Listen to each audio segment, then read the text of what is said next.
అన్నిటికంటే ముందు నీకో క్వెషను. లైఫ్‌లో అసలు రిస్క్ చెయ్యాలా? వద్దా? నీకు ఓపికుంటే ఫస్ట్ నువ్వు కామెంట్ పెట్టు. యెస్ ఆర్ నో అని. కామెంట్ పెట్టిన తర్వాత నేను రియలిస్టిక్‌గా అసలు ఏం చేయాలనేది నా వెర్షన్ నేను చెప్తా.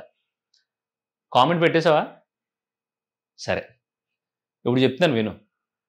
లైఫ్‌లో రిస్క్ చేయడానికి మనకు కావాల్సిన స్ట్రెంత్ ఏంటో తెలుసా? తెలుసుకోవాలని ఉందా? మన వయసు.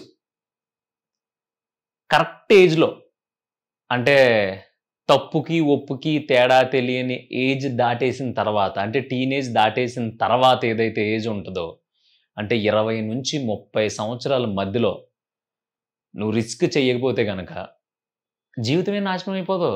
నువ్వేం పాడైపోవు. ఉన్నయన్నీ ఏం కొట్టుకుపోవు. ఉన్నయన్నీ ఏమి దాన్నేమంటారు గజిబిజిగా అయిపోవు. అంతా బానే ఉంటది. కానీ అందరిలాగే ఉంటది. అర్థమైందా? అంతా బానే ఉంటది. కానీ అందరిలాగా ఉంటది. అందరిలాగా బ్రతికేద్దాం అనుకుంటే అసలు ఇక్కడ ఎవడి లైఫ్‌కి డోకా ఉండదు. ఎవ్వడు సాడ్‌నెస్‌లో ఉండడు. ఎవడు అంత గింజేసుకోవాల్సిన అవసరం ఉండదు. కానీ ఇలా కాదు. మనం చాలా బలుగు బలహీన వర్గాల నుంచి వచ్చాం. ఈ రొట్ట మిడిల్ క్లాస్ లైఫ్‌లో నుంచి బయటకొచ్చేయాలి ఏమైనా సరే అని నీకు అనిపిస్తే రొట్ట మిడిల్ క్లాస్ అని ఎందుకు అంటున్నానంటే పాపం మన దౌర్భాగ్యం ఏంటంటే టాలెంటెడ్ పీపుల్ అందరూ మన దాంట్లోనే ఉంటారు. కానీ మనకన్నిటిలోని సర్దుకుపోయే లక్షణం వచ్చేసి ఆ రిస్క్ చేద్దాం అనుకునే దాంట్లో కూడా సర్దుకుపోతాం. సో మరి అసలు రిస్క్ చేయాలంటే వెనకాల బ్యాక్‌గ్రౌండ్ ఉండాలి కదా! కనీసం పొలం ఉండాలి, స్థలం ఉండాలి, డబ్బు ఉండాలి, సపోర్ట్ చేసేవాడు ఉండాలి, పొలిటీషియన్ ఉండాలి, ఇంకోడు ఉండాలి, మామయ్య ఉండాలి, చిన్నాన్న ఉండాలి, పెద్దన్న ఉండాలి, తొక్క తోటకూర అన్నీ ఉండాలి. ఏమీ లేవు కాబట్టి అయన్నీ ఉన్నా కూడా ఆళ్ళెవరో మనకు సపోర్ట్ చేయరు కాబట్టి మనం రిస్క్ ఎందుకు చేయాలి? ఇంకా రిస్క్ చేయడానికి మన దగ్గర ఉన్న క్వాలిఫికేషన్ ఏంటి? ఏమీ లేవు. వెనకాల బ్యాక్‌గ్రౌండ్ లేదు, ఫ్యామిలీ సపోర్ట్ లేదు, ఫైనాన్షియల్ సపోర్ట్ లేదు. మనమా అంటే ఊరాదు. ఏదో చదివామన్న పేరుకి చదివాం. డిగ్రీ ఉంది, ఎంబీఏ ఉంది, ఇంజినీరింగ్ సర్టిఫికేట్ కూడా ఉంది. కానీ రిస్క్ చేయడానికి సరిపడా ప్రాపర్టీ లేదు మన దగ్గర అని చాలామంది ఫీల్ అయ్యి నిజంగా ఆళ్ళు తోపులు, తురుముకాల్లో ఉంటారు నాకు తెలిసి మీరు వీడియో చూసే మీ దాంట్లోనే. ఒక్కొక్కడు ఒక్కో దాంట్లో ఇరగదీసేస్తా ఉంటాడు. ఒక్కడు బైక్ ఇప్పి దాన్ని ఏ పార్ట్‌కి ఆ పార్ట్ విడదీసి బిగించేయగలిగే కెపాసిటీ ఉంటది. కానీ ఆడ ఫీల్డ్‌లోకి వెళ్ళడానికి రిస్క్ చేయడు. ఎందుకంటే ఆడు పొరపాటున మెకానిక్ షెడ్ లాంటిది పెట్టుకొని జర్నీ స్టార్ట్ చేసి ఆడు రూ. 1,00,000 సంపాదించినా సరే ఆడికెవడు పిల్లనివ్వడు. ఇంకొకడు ఒక కిలోమీటర్ దూరం నుంచి చేపల చెరువులో చేప బతికిందా చచ్చిపోయిందా కూడా చెప్పేస్తాడు. కానీ ఆడు కట్ చేసి ఆ చేపల చెరువునే ప్రొఫెషన్‌గా చేసుకుంటే ఆడికి పెళ్లవ్వదు. ఇంకోటి ఊళ్ళో ఉండి ఒక 20,000 సంపాదించుకునే స్తోమత ఉన్నా కూడా సిటీ ఎళ్లి 35,000 సంపాదించకపోతే, సిటీ ఎళ్లి ఉద్యోగం చేయకపోతే ఆడికి పిల్లనివ్వరు. సో ఇయన్నీ మేజర్‌గా ఆ రిస్క్ తీసుకోవడం అనే దాన్ని చంపేస్తున్నాయి పాపం. సో రిస్క్ అనేది హత్యకు గురవుతుంది ఇక్కడ. అలా గురవ్వకుండా ఎన్నటికి జడవకుండా రిస్క్ తీసుకోవడానికి ఒక ధైర్యం కావాలంటే దానికోసం మనం ఏం చేయాలో తెలుసా? సరైన ఏజ్ ఉంది చూసావా? 20-30 ఇంకా గట్టిగా మాట్లాడితే 35 ఇంకా 35 దాటేసిన తర్వాత ఏముంది ఇంకా పడుకో అన్నట్టుంటది. అందుకని నేనేం చెప్తున్నానంటే మనం స్పీడ్‌గా ఉన్నంత సేపు, మన ఆలోచనలు స్పీడ్‌గా ఉన్నంత సేపు, మనం ఫ్రెష్‌గా ఉన్నంత సేపు అంటే ఈ ఉన్నంత సేపు ఎప్పుడు 20 సంవత్సరాల్లో అడుగుపెట్టిన దగ్గర నుంచి 35 మధ్యలో మాత్రమే నేను చెప్పినయన్నీ ఉంటాయి. నువ్వు ఎక్కడన్నా చూడు నిన్ను నువ్వు చెక్ చేసుకో. సంవత్సరం గడిచే కొద్దీ అంటే 20లో ఉన్న స్పీడ్ 21లో ఉండదు. 21లో ఉన్న స్పీడ్ 25లో ఉండదు. 25లో ఉన్నది 30లో ఉండదు. 30లో ఉన్నది 35లో ఉండదు. ఇంక 30 తర్వాత ఏమీ ఉండదు. అందుకని ఈ 15 సంవత్సరాల పీరియడ్ ఏదైతే ఉందో ఆ పీరియడ్‌లో దయచేసి నీకు నచ్చినన్ని రిస్కులు చేసి పడదొబ్బు.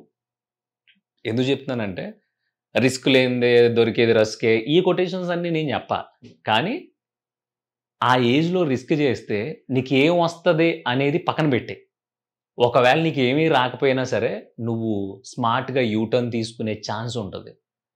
ఫర్ ఎగ్జాంపుల్ 25 సంవత్సరాలు నీకు. ఈ 25 సంవత్సరాలు నువ్వేదో చేయాలనుకుంటున్నావు. దాని గురించి దూకేయి. దూకేసిన తర్వాత ఫర్ ఎగ్జాంపుల్ నువ్వు చేయలేకపోయావు. ఒక 2 సంవత్సరాలు, 3 సంవత్సరాలు వేస్ట్ అయిపోయింది.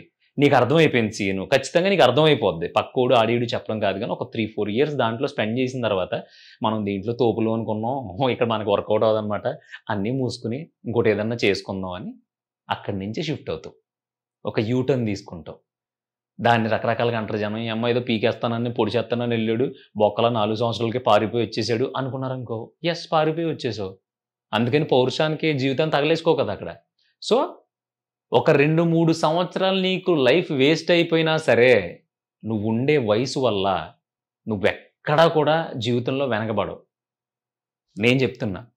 ఎందుకంటే అక్కడ సరిదిద్దుకోవడానికి నీ చేతిలో డబ్బులు, లేదంటే రిలేషన్స్ ఇయన్నీ కాదు. నీ చేతిలో వయసు ఉంటది. మంచి ఏజ్‌లో ఉంటావు. 20లో స్టార్ట్ చేసావు. 26, 27, 28 సంవత్సరాలు 3 సంవత్సరాలు పిచ్చి పిచ్చిగా ప్రయత్నించేసావు. ఈ 3 సంవత్సరాలు ప్రయత్నించిన తర్వాత దెబ్బపడింది. వెనక్కొచ్చేసావు.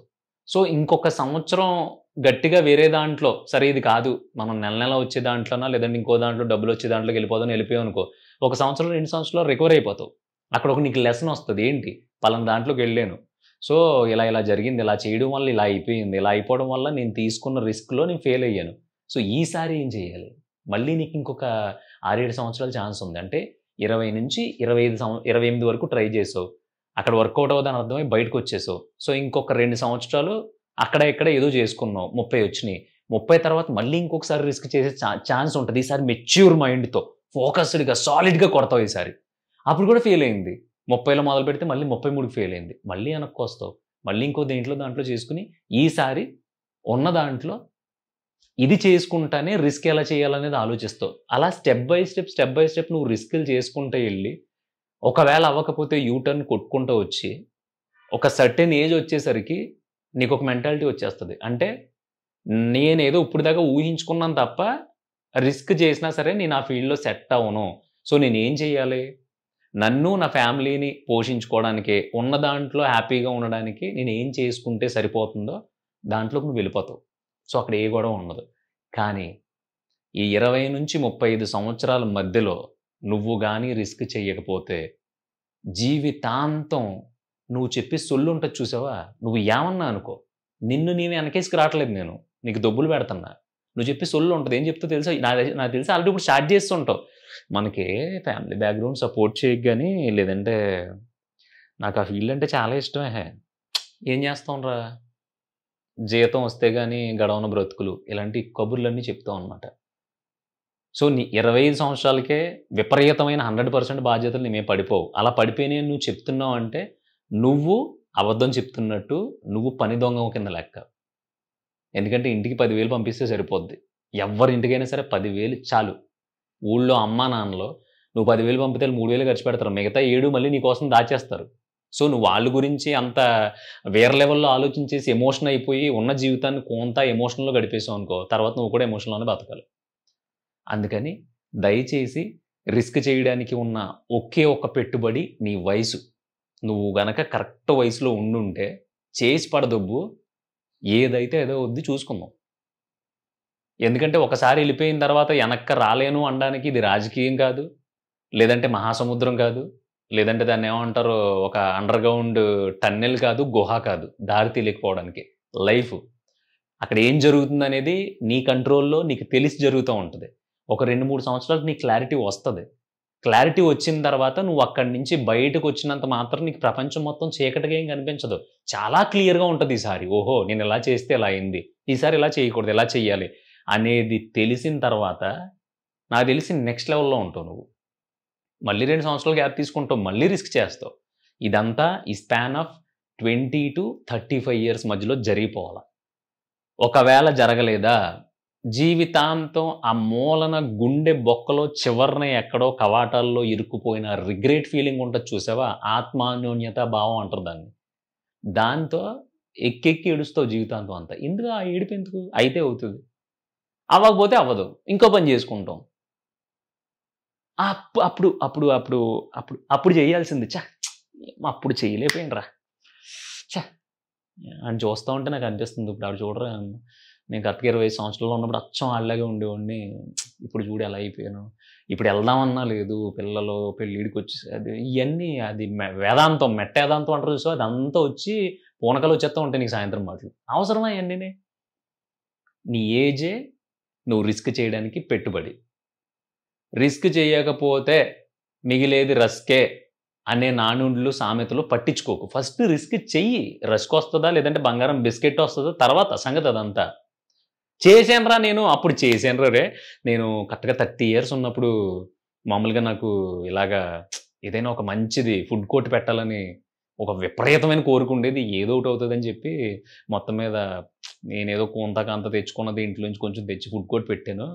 అసలు నేను అనుకున్నాను నేను ఫుడ్ కోర్ట్ పెట్టి ఒక 50, 60 బ్రాంచులు బయట స్ప్రెడ్ చేసేయాలి. హైదరాబాద్ మొత్తం మన ఫుడ్ కోర్టే ఉండాలి. అది ఇది అని బీభత్సంగా మనకంతే తోపు లేడు అన్నట్టు ఊహించుకొని ఫుడ్ కోర్ట్ పెట్టాను. కట్ జేత్తే 5,00,000 పోయినియి. 2 సంవత్సరాలు గిన్నెలు తోమి, మాస్టర్ రాకపోతే అట్లేసి, దోసలేసి నానా సంకలు నాకేసానురా. అయ్యబాబోయ్! ఇంక మన వల్ల అవ్వదని చెప్పేసి ఇగో మానేసి శుభ్రంగా ఏదో నాకు నచ్చింది చేసుకుంటున్నాను. కానీ ఎక్స్‌పీరియన్స్ ఉందిరా. భయమేసింది తెలుసా అప్పుడు. ఒకరోజు మాస్టర్ రాకపోతే ఆ ఉల్లిపాయలు కోత్తా చెయ్యి తెగిపోయింది. ఇప్పుడు ఈ చెయ్యి తెగిపోవడం ఎవడన్నా చూస్తే ఆ కోసిన ఉల్లిపాయలన్నీ వేస్ట్ అయిపోతాయని కట్టేసుకొని నీట్‌గా తోసేసి ఆటిలతోని ఆనియన్ దోస ఏసేసా అని చెప్పి ఒక ఏజ్ 45, 50 సంవత్సరాలు వచ్చిన తర్వాత ఫ్రెండ్స్ అందరూ కూర్చొని చెప్పుకుంటారు చూసావా? అప్పుడు ఆ మాటలో కొన్ని కోట్ల లాభాలు నీకు. ఇది అబద్ధం ఏం కాదు. ఆ వయసొచ్చినోళ్ళని ఎప్పుడైనా ఆళ్ళ పక్కన కూర్చొని మాట్లాడు. చెప్తారు ఆళ్ళు ఇదివరకా ఏమన్నా మీరేమన్నా రిస్క్ చేసారా లైఫ్‌లో అంటే, ఒక్కొక్కళ్ళు ఒక రకమైన రిస్కులు చెప్తారు. ఇయన్నీ నేను నిన్న ఒక ముసలాయన దగ్గర కూర్చొని మాట్లాడితే ఆయన చెప్పాడు నాకు. ఆయనకి పొగాకు వ్యాపారం చేయడం అంటే ఇష్టం అంట. కానీ ఏంటి అప్పట్లో అంటే ఆయనకిప్పుడు నాకు తెలిసి 60 62 ఆయన ఒక 22, 23 సంవత్సరాలు ఉన్నప్పటికి అప్పుడు బతుకు జట్కా బండ్లు చాలా స్ట్రాంగ్‌గా స్టార్ట్ అయిపోయాయి. పొగాకు బిజినెస్ అంటే ఇష్టం మనకి. మనం అక్కడి నుంచి తెచ్చి హైదరాబాద్‌లో పొగాకు అమ్ముదాం అనుకున్నాం. ఇక్కడ అందరికీ పొగాకు తెలీదు. ఇక్కడ ఓన్లీ బీడీలు, సిగరెట్లే ఉండేయి. లంక పొగాకు దొరక్క చాలామంది వెయిట్ చేస్తా ఉండేవారు. కానీ పొగాకు తెచ్చి అమ్మితే ఈడమ్మేడు పొగాకు అమ్ముకుంటున్నాడు అది ఇది అంటారని చెప్పి మామూలుగా ఊరంతా టామ్ టామ్ అయిపోద్ది. ఫ్యామిలీ పరువు పోద్దని నేనేం చేసేవాడినంటే ఇక్కడ ఉద్యోగం చేస్తానే ఎవరికీ తెలియకుండా లారీ డ్రైవర్లు ఉంటారు కదా! ఆళ్ళతో ఆంధ్ర నుంచి హైదరాబాదు ఇంతింత పోరాలు పొగాకు కేజీ, 2 కేజీలు పొగాకు తెప్పించి ఇంట్లోనే రూమ్‌లో కూర్చొని వేరే ఏదో గుమస్తా కింద చేసేవారంట ఆయన. చుట్టలు చుట్టి పొగాకు చుట్టలు అమ్మేవారంట ఆళ్ళ ఫ్యాక్టరీలోనే. అమ్మి ఈయనకి జీతం ఎంతో సమ్ అమౌంట్ వస్తే దాదాపుగా ఒక 25% ఈ పొగాకు చుట్టలు అమ్మితే వచ్చేయి. సో, అలా అమ్మి మొత్తం మీద ఇదంతా కాదు అసలు జాబ్ వేస్టు.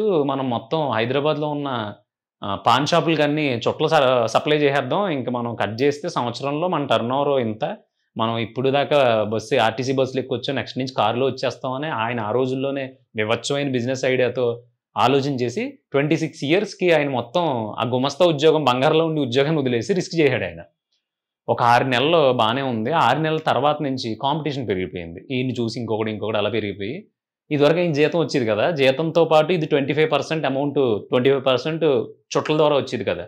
ఈసారి ఓన్లీ 20% వస్తుంది ఓవరాల్‌గా ఈయన పడిన కష్టంలో.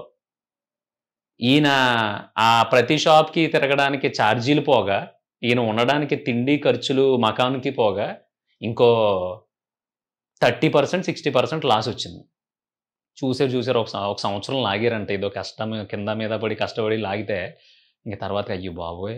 మనం అనుకున్నంత తేలిక కాదు. మనమేమో అసలు పొగాకు వ్యాపారంలో ఏలేద్దాం. తర్వాత పొగాకు నుంచి సిగరెట్ కంపెనీ పెట్టేద్దాం. సిగరెట్ నుంచి ఇంకోటి అది అని ఊహించేసుకున్నాం గానీ, ఇది ఆషామాషీ కాదు. మనకు మళ్ళీ గుమస్తా ఉద్యోగమే బెటర్. హ్యాపీగా ఒకటో తారీఖు కల్లా జీతం వస్తుందని రియలైజ్ అయ్యి, ఆ సంవత్సరం తర్వాత మళ్ళీ ఆ గ్యాప్ ఒక సంవత్సరం అయిపోయిన తర్వాత ఇంకో సంవత్సరం ఊరెళ్ళిపోయి, అక్కడ కొన్ని రోజులుండి, మళ్ళీ వచ్చి ఎవరినో ఆళ్ళని ఈళ్ళని పట్టుకొని హ్యాపీగా మళ్ళీ గుమస్తా ఉద్యోగంలో జాయిన్ అయ్యి రైస్ మిల్‌లో పెద్దామరపేటలో ఆయన ఇప్పుడు ఉద్యోగం చేసుకుంటున్నాడు. అప్పటి నుంచి అదే రైస్ మిల్‌లో. ఆయన నవ్వు చెప్పి నాకు. అప్పుడు "అరేయ్! నీకు చెప్తున్నాను గానీ, అప్పట్లో నాకు భయమేసింది. ఒక రకంగా చూస్తే ఇంక అయిపోయింది జీవితం. ఇంకేం లేదనుకున్నాను. నాకు అర్థమైంది ఏంటంటే, ఇప్పుడు నేను అప్పుడు చేసిన పనులు, చేసిన రిస్క్ అంతా నాకిప్పుడు చాలా హ్యాపీగా ఉంటది. ఎందుకంటే, నేను ఏమీ చేయకుండా వదిలేయలేదు. కేవలం ఆలోచించుకొని. నేను చేసి, దాంట్లో ఓడిపోయి, ఆ ఓటమిని ఒప్పుకొని, నేను ఓడిపోయాను, నాకు చేత కాదు అని రియలైజేషన్ నాకొచ్చిన తర్వాత, నేను వేరే పనిలోకెళ్ళాను. అందుకని నాకు మళ్ళీ అది వదిలేసిన తర్వాత ఆ థాటే మైండ్‌లోకి రాలేదు. ఎందుకంటే నేను వదిలేసాను. నా వల్ల అవ్వదని అర్థమైపోయింది. ఇప్పుడు హ్యాపీగా అప్పటి నుంచి ఇప్పటి దాకా వంకరేసలేయకుండా, తుంటరేసలేయకుండా పని చేసుకుంటూ ఉన్నాను. మనకున్న దాంట్లో ఏదో హ్యాపీగా బ్రతికేస్తున్నాం అని చెప్పాడాయన. సో, ఇది ప్రాక్టికల్‌గా రియలిస్టిక్ స్టోరీ. మరి మనం ఆ రోజుల్లో అవకాశం లేనప్పుడే ఆయన అంత పోరాడాడంటే, అదే నీకు చిన్నగా అనిపించొచ్చు. నేను నవ్వుతూ ఎందుకు చెప్తున్నానంటే, ఆయన చాలా కామిక్‌గా చెప్పాడాయన. కామెడీగా చెప్పాడు. మరి నువ్వు నేను ఈ రోజుల్లో ఎన్ని అవకాశాలు ఉన్నాయి. టక్కుమని నువ్వు ఒక ట్రై చేసావు. ట్రై చేసిన తర్వాత రిస్క్ చేసావు. రిస్క్ చేసిన తర్వాత అందరూ తిట్టారు. నిజంగా అందరూ అన్నట్టు నువ్వు ఫెయిల్ అయిపోయావు. ఏమైంది? వెంటనే నాకు ఉద్యోగం రాదు కదా! మరి 5, 6 నెలలు మళ్ళీ నేను ఖాళీగా ఉండాలి. లేదంటే ఒక సంవత్సరం ఖాళీగా ఉండాలి. అప్పటికంతా ఉద్యోగాలు దొరుకుతాయో దొరకవో ఇదంతా సోదొద్దు. టక్కుమని ర్యాపిడో బండి తీసి తోలావంటే రోజుకి తక్కువలో తక్కువ రూ. 1000 సంపాదిస్తావు. అంటే నెలకు 30,000 అయిపోయింది. ఆల్మోస్ట్ నువ్వు ఎక్కడ దుక్కున చిన్న చితక ఉద్యోగం చేస్తున్నట్టే కదా! అంత కష్టపడగలిగి ఒళ్ళొంచి ఓపిక నీకుంటే మాత్రమే నువ్వు రిస్క్ చెయి. అలా కాకుండా గాల్లో మేడలు కట్టేస్తాను.